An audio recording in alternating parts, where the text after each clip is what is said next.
বিনিময় করতে এই দেখো দেশ তো জঙ্গি হয়ে গেছে।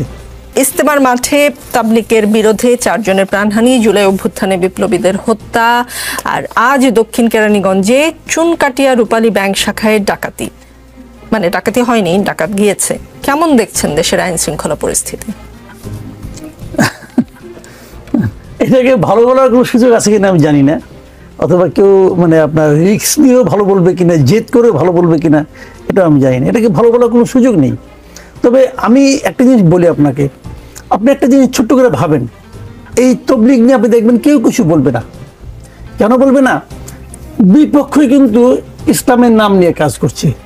এখন কে সঠিক কে বেঠিক এটা কিন্তু আপনি বলতে পারবেন না। যেই বলতে যাবেন যারা বেঠিক তারাও সংখ্যায় কিন্তু অনেক, তারাও কিন্তু সংখ্যা একদম কম না, তারাও সংখ্যায় অনেক। এখন তখন কি করবে তারা? তখন আপনাকে মুরতাদ টুরতাদ বানিয়ে আপনার ফাঁসি মোটামুটি কনফার্ম। এবং যখন আপনার ফাঁসি কনফার্ম হবে তখন অপর পক্ষ কিন্তু আপনার পক্ষে আসবে না। এটা এটা হলো সমস্যাটা। এখন আপনি খেলে আপনাকে আমি খেলে হাইপোথেটিক্যালি একটা কথা বলি, ধরা যাক এটা তো তবলিগ, তবলিগ কিন্তু ফরজ না, ওয়াজিব না, সুন্নত না, এটা নফল কিন্তু একটা কাজ।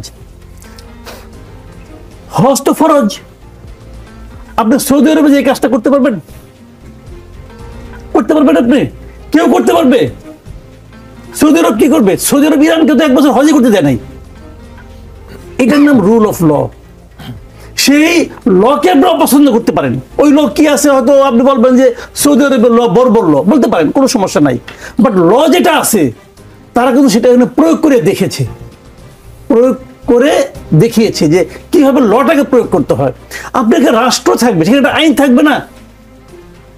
না করা হয়েছে যাবে না, যায় নিয়ে মারামারি করে মেরে ফেলাইছে। কাকে মারছে সে? মোদির কোনো অনুচরকে মারছে? মোদির অনুচর ছিল সে? তা তো ছিল না। আরএসএস তো না ভাই, আপনারই ভাই মেরে ফেলেন। আপনি কেন মারলেন? কার জন্য মারলেন? কে সাদ? তাহলে কখনো সে আপনার ভাষায় তো কথা বলতে পারে না ভাই, তাহলে মেরে ফেলাইলেন আপনি একজন লোককে, 4 জন লোককে, কোনো শাস্তি হয় নাই, হবেও না। আপনি শিওর থাকেন হবে না। এই কারণে দেখবেন যে কাকে শাস্তি দিবে। তো এইটা হলো জানেন, এটা হলো ধর্মান্ধতা। আমাদের দেশে ধর্মান্ধতাটা এই পর্যায়ে পড়ছে। তো এটা আমি মনে করি গভর্নমেন্ট যদি শক্ত হয় তখন এগুলো সম্ভব। যদি গভর্নমেন্ট নিজেই যদি দুর্বল থাকে, সে যদি নিজেই যদি কনফিউজ থাকে যে তাকে কখন কি করতে হবে, কিভাবে করতে হবে, কি করলে কে খুশি হবে কে খুশি হবে না, যখন গভর্নমেন্টের এই অবস্থা হয় তখন এই সমস্যাগুলি হয়। জি, আমরা দেখলাম যে খেলনা বন্দুক নিয়ে যেমন খুশি তেমন সাজো, আবার খেলনা পিস্তল নিয়ে ডাকাতিও। মানে খেলনা বন্দুক বা পিস্তলের কদর কি হঠাৎ করে বেড়ে গেল কিনা? খেলনা কদর বাড়ে নাই, বাড়ছে হলো খেলনাকে মূল্যায়ন করার যে মেধা, সেই মেধাটা কমে গেছে। আপনি জানেন ওই যে খেলনা বন্ধু যেমন খুশি তেমন সাজো যে ছবিটা ছাপা হয়েছে, এই ছবিটা নিয়ে আমার কাছে এ পর্যন্ত এই আজকে একটু আগে ইংল্যান্ড থেকে ফোন করছে আমাকে এক লোক, যখন আপনি বসেছিলেন ওখানে, এই ইংল্যান্ড থেকে এক লোক ফোন করছে, দেশকে এবার জঙ্গি হয়ে যাচ্ছে কি নাকি।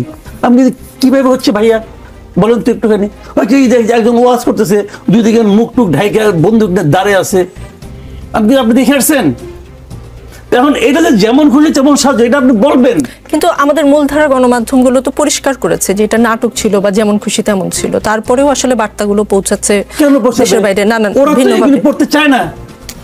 ওরা তো একটা দেখে শুনুন, আমি সবসময় একটা কথা বলি যে এক বইয়ের পাঠক সম্পর্কে ভেরি মাচ কেয়ারফুল থাকতে হবে। যারা এক বইয়ের পাঠক, তারা 1 লাইনে পড়াশোনা করছে, আর কিছু পড়ে নাই, ওই লোক তো একটা দেখে হ্যাপি, কারণ তার যে যা চাচ্ছিল পেয়ে গেছে। সে চাচ্ছিল প্রমাণ করতে, উপলব্ধি করতে, মানুষের সঙ্গে এটা নিয়ে মানে মত বিনিময় করতে, এই দেখো দেশ তো জঙ্গি হয়ে গেছে। তো এইটা করে সে এক ধরনের আমোদ অনুভব করে, এক ধরনের আত্মতৃপ্তি অনুভব করে, তার তো আর কিছু পড়ার আগ্রহ নাই।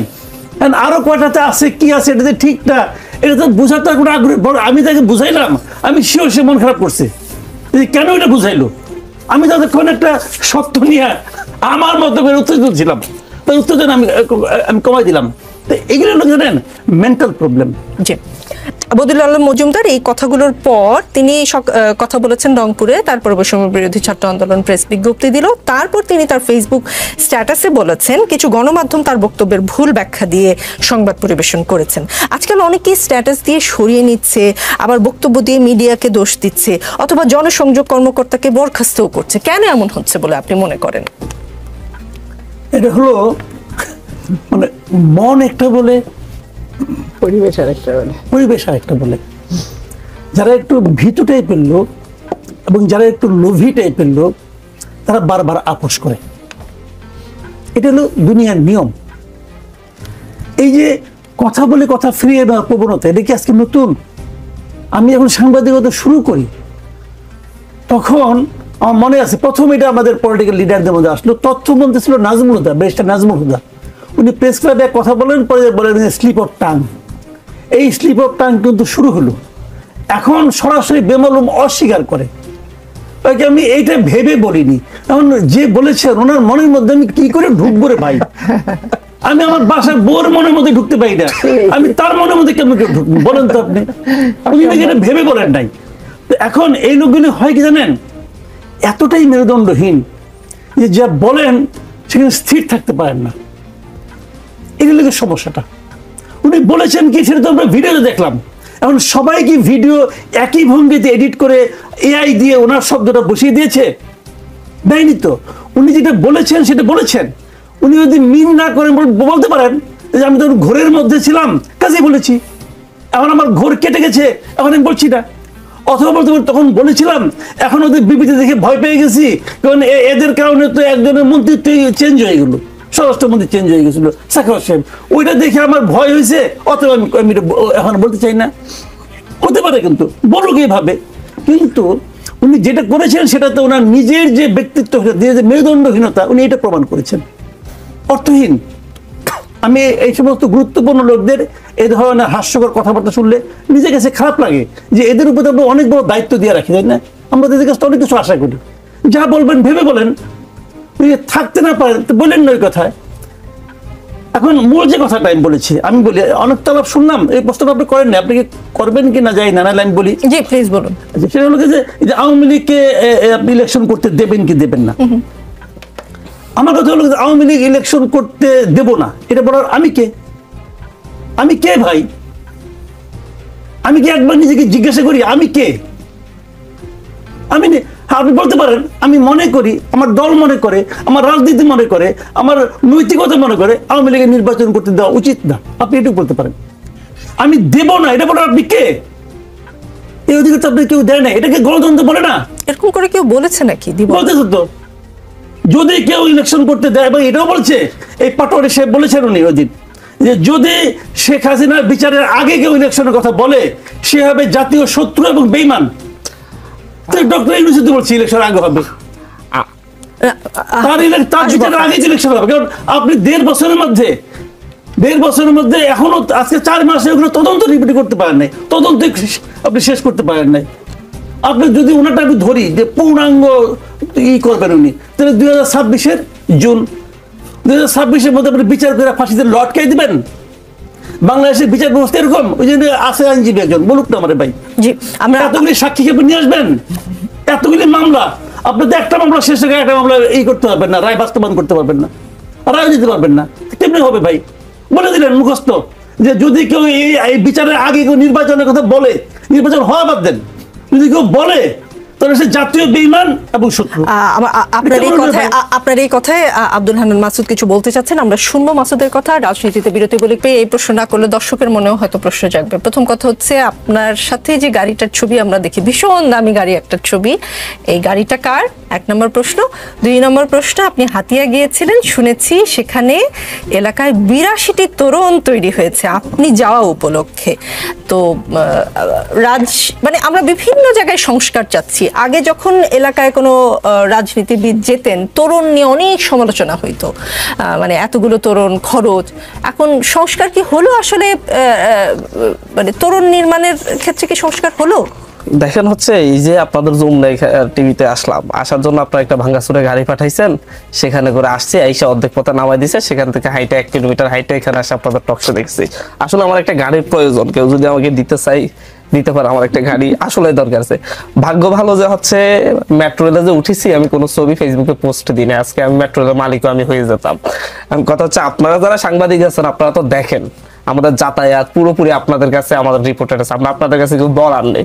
আপনারা এতদিনে যদি কিছু পাইতেন যে হচ্ছে, তাহলে এতদিন রিপোর্ট করে অবশ্যই আমাদের অবস্থা খারাপ হয়ে যেত। অলরেডি আমি এই যে আমাদের বাংলা ট্রিবিউনের সিনিয়র সাংবাদিক শাহিদ শরীফ ভাই, উনি নিজে একটা রিপোর্ট করেছেন, বের করেছেন গাড়িটি কার, কিভাবে কি গিয়েছে উনি নিজেই। আমি কখনো জবাব দিতে পছন্দ করি না, আপনি জিজ্ঞাসা করেছেন বলেন দিয়েছি। আপনার গাড়ি নিয়ে কিন্তু মূলধারা কোনো গণমাধ্যমে রিপোর্ট হয়নি, সেটা সোশ্যাল মিডিয়ায় হয়েছে, ডিজিটাল প্ল্যাটফর্মে হয়েছে। কাজে ডিজিটাল প্ল্যাটফর্মে সকল খবর যে বিশ্বাস করা যাবে না চোখ বন্ধ করে, এটা কিন্তু একটা বার্তা। জি, পাশাপাশি হচ্ছে বিদেশিটা তরুণের কথা বলেছেন। আমি একটা শহরের ছেলে, মানে হচ্ছে কি আমি দ্বীপের ছেলে, আমার দ্বীপের আশপাশে আবার হচ্ছে 30টা ছোট ছোট দ্বীপ আছে, শহর আছে। এই শহরের মানুষজন না হচ্ছে টিভি গিয়েছে সর্বশেষ, এমনকি তাদের এই যে এতদিনের এমপিদের মধ্যে একজন এমপির জাস্ট হচ্ছে 7 মিনিটের একটা বক্তব্য আছে, যা সংসদে বক্তব্য দিচ্ছে, এটা নিয়েই এতদিন মানুষ টানে। আর আমি হচ্ছে ওনাদের সন্তান, হাতিয়ার মানুষের জন্য ওনারা আমাদেরকে নিজের ছেলে হিসেবেই দেখে। এবং হচ্ছে আমি যেদিন গিয়েছি না হলো মানে হচ্ছে 100-এর উপর মানুষ আমাকে জাস্ট জড়িয়ে ধরে কেঁদেছে। এই মানুষগুলো না হচ্ছে আমাকে ভাতিজা ডাকে, ভাই ডাকে, মানে নিজের ছেলের মতো ডাকে। এই এই যে ভালোবাসাটা, এটা আসলে হচ্ছে এলাকায় গিয়ে আপনারও একটা রিপোর্ট করা দরকার। আমি মনে করি যে হচ্ছে কেন এরকম তরুণ ভালোবাসার বহিঃপ্রকাশ তরুণে, তাই তো? শুধু এটা না, এই যে সেখানে শুধু তরুণ না, আপনার হচ্ছে প্রতিটি জায়গায় আমি ঘাট থেকে আমি যে উপজেলা পরিষদ চত্বরে সেই আমার উপজেলার ইতিহাসে সর্বোচ্চ 60,000-এর মতো মানুষ হয়েছে প্রায়। কেউ বলে 30, কেউ বলে 40, মানে এক একজন এক করে, ধরুন 30,000 মানুষ হয়েছে। এটা একটা উপজেলার ইতিহাসে সবচেয়ে বড় হয়েছে। একটা বাজারে আমি গিয়েছি, সেখানকার বাজারে গিয়ে জাস্ট হচ্ছে দাঁড়িয়েছি, পুরো বাজারে সেখানে 2-3 হাজার মানুষ, মানে একটা গ্রাম। এরকম মানুষজন মানে হচ্ছে জাস্ট হচ্ছে আমাদেরকে নিয়ে স্বপ্ন দেখে। স্বপ্ন দেখতে তো অপরাধ না? অবশ্যই। তো এই জায়গায় অনেকে অনেক কথা বলতে পারে, বাট এটা আমি কানে তুলতে চাচ্ছি না। যদি আমাদের যদি কোনো ভুল থাকে, অবশ্যই আপনারা মিডিয়া আছেন, দেখিয়ে দিবেন যে হচ্ছে এই ভুলগুলো আপনাদের হয়েছে, এই ভুলগুলো যেন না হয়। জি, বিরতির আগে পাশাপাশি হচ্ছে আমি একটা কথা বলতে চাইছিলাম যে হচ্ছে ভাই জিজ্ঞাসা করলেন যে হচ্ছে আওয়ামী লীগ নির্বাচনে আসবে না, বলার আমি কে বা আমরা কে? তো আমি এটা জবাব খুব সূক্ষ্মভাবে দিচ্ছি। আমরা হচ্ছে তারা যারা আমরা বলছি যত গুলি করবার কর, যত লাশ ফেলার ফেল, তোর ক্ষমতায় থাকতে দিব না। আমরা বলেছি যে হচ্ছে যত কিছু করার কর, আমরা প্রয়োজনে লড়াই আরো দীর্ঘ সময় ধরে করবো, তোদেরকে রাজনীতি করতে দিব না। কারণ হচ্ছে তারা রাজনীতি করেনি, হত্যাযজ্ঞ করেছে। সুতরাং আমাদের এই অধিকারটা আছে, আমরা অবশ্যই বলবো। আজকে বলতেছি, কালকে বলতেছি, পরশু দিনে বলবো, মৃত্যুর আগ পর্যন্ত বলবো, বাংলাদেশে আওয়ামী লীগ যেই লেভেল হত্যাযজ্ঞ এবং হচ্ছে বাংলাদেশে যেই পরিমাণ নৃশংসতা আওয়ামী লীগ চালিয়েছে, তাদেরকে আমরা রাজনীতি করতে দিব না। সেটা আমি একা এক জায়গা থেকে হই, আরো হচ্ছে আমাদের আব্দুল হান্নান মাসুদ 2000 শহীদ হয়েছে, তাদের পরিবার 10,000 মানুষ আছে, 10,000 মানুষ এক জায়গায় দাঁড়িয়ে বলবো আমরা রাজনীতি করতে দিব না। 22,000 আহত আছে, 22,000 আহত এক জায়গায় দাঁড়িয়ে বলবো আমরা রাজনীতি করতে দিব না। অধিকার আছে এটাই। জি, আপনি বলছেন যে আপনাদের অধিকার আছে, তাই আমরা যখন বলছি যে ক্ষমতা থাকতে দিব